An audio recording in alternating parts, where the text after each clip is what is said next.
Before the recent talks, direct talks, Iran was reported to have said that it was ready to discuss the issues of disarmament and proliferation.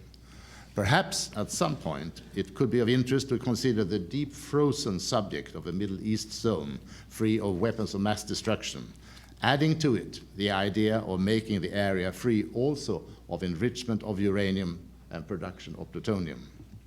All countries in the region, including Israel, have supported this zone concept, but for Israel it has always been a very remote scheme.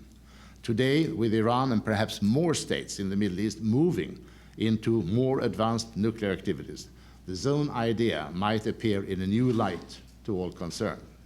For Iran, abandoning its enrichment program within the framework of a zone could be a contribution to global and regional disarmament and non-proliferation, rather than just a concession in a settlement. It would gain respect as a responsible actor and indeed be helping to induce Israel to abandon its nuclear capability.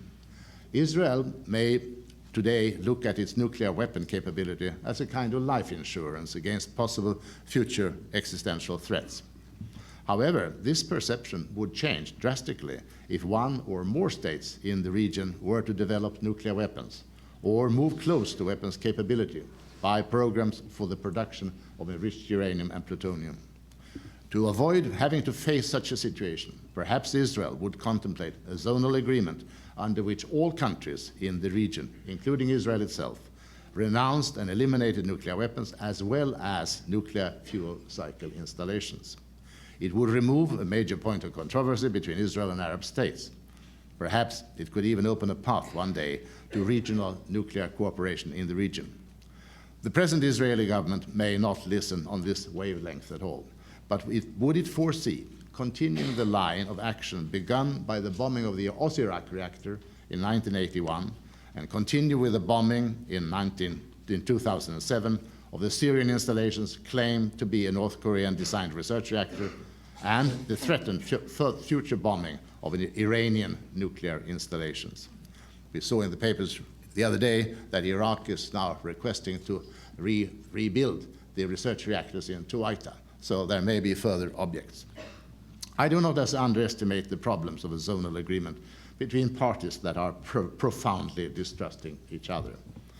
For instance, those of IAEA verification, which would have to go further even than the additional protocol.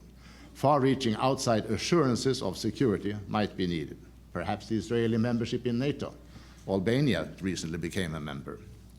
Guarantees would be necessary for the supply of uranium fuel to a zone that would not itself produce it, at least for a period of time. Let me conclude. There is a chance that in the upcoming years, the world may embark on an ambitious agenda for non-proliferation and global nuclear disarmament. The Middle East will seem to me to be one region in crying need to be included in a bold approach. Thank you, Hans, very much.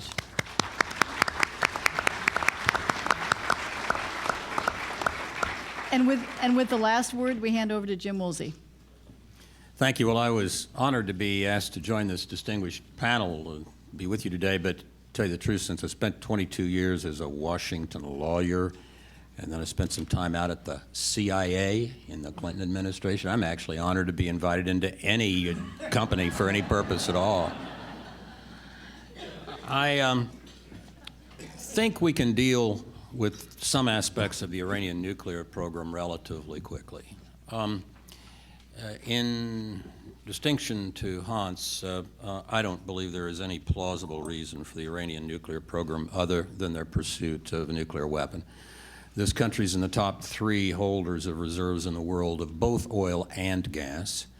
And as shale gas starts to come into production, it is going to be harder and harder to ship gas internationally affordably as LNG, and Iran doesn't have that many people it can sell its natural gas to by pipeline. It is much more expensive, radically more expensive, to build a nuclear power plant than it is to build natural gas facilities. And I think it's reasonably clear to most observers that what Iran has been embarked upon now for a number of years is the development of a nuclear weapons program. Of course, one does not have the highly enriched uranium that one needs for a bomb once one has the low enriched uranium, but you're much further than the 3.5% of enrichment would suggest with the LEU. The way the curve works, you're quite far along toward having highly enriched uranium, and the processes, the cascades and the rest, are very, very similar. There was no reason whatsoever for Iran's secret facility at Qum, given its small size, if it had been part of an Iranian LEU program for electricity generation. So although one can make a lawyer-like case that maybe we aren't certain beyond any doubt that Iran is embarked on a nuclear weapons program, I would think that the standard of beyond any reasonable doubt is clearly met. Also, I don't believe it is likely that sanctions of any sort along the lines of what have been employed so far are going to have any effect on Iran. They have been so-called containment sanctions focused really on Iran's nuclear industry, and therefore not only subject to being blocked by China and Russia in the Security Council, Russia because of its weapons trade and other relationships with Iran, China because of its oil deals with Iran.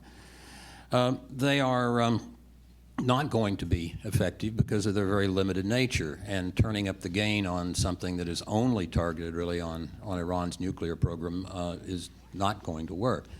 There might be an outside chance that full-bore sanctions, even by the United States and several friendly countries, even if not adopted by the United Nations, could have some effect on Iran's ability to go forward. But they would have to be targeted on Iran's military programs as a whole, its oil industry, its telecommunications industry, particularly companies such as Siemens and Nokia, that are selling Iran the wherewithal to block the capability of Iranian dissidents to communicate via the internet and otherwise. So I hold no particular hope for Iran not being in pursuit of a nuclear weapon, nor of sanctions of the sort that we have seen so far being likely to have any substantial effect. I do believe that there is a perfectly reasonable case to be made for talking with Iran, but one has to ask what leverage one has and whether the talks are likely, or indeed have any chance, of producing any positive result. Ronald Reagan was something of a master of conducting negotiations with the Soviet Union. At the same time, he did not flinch from calling them an evil empire and telling Mr. Gorbachev to tear down the Berlin Wall. Reagan's perhaps unique friendly personality, his relationship with Gorbachev, and his staunch anti-communist views combined in such a way as to make it quite plausible for him, and I participated in some of these negotiations, to negotiate with the Soviets while being quite candid about the nature of the Soviet state.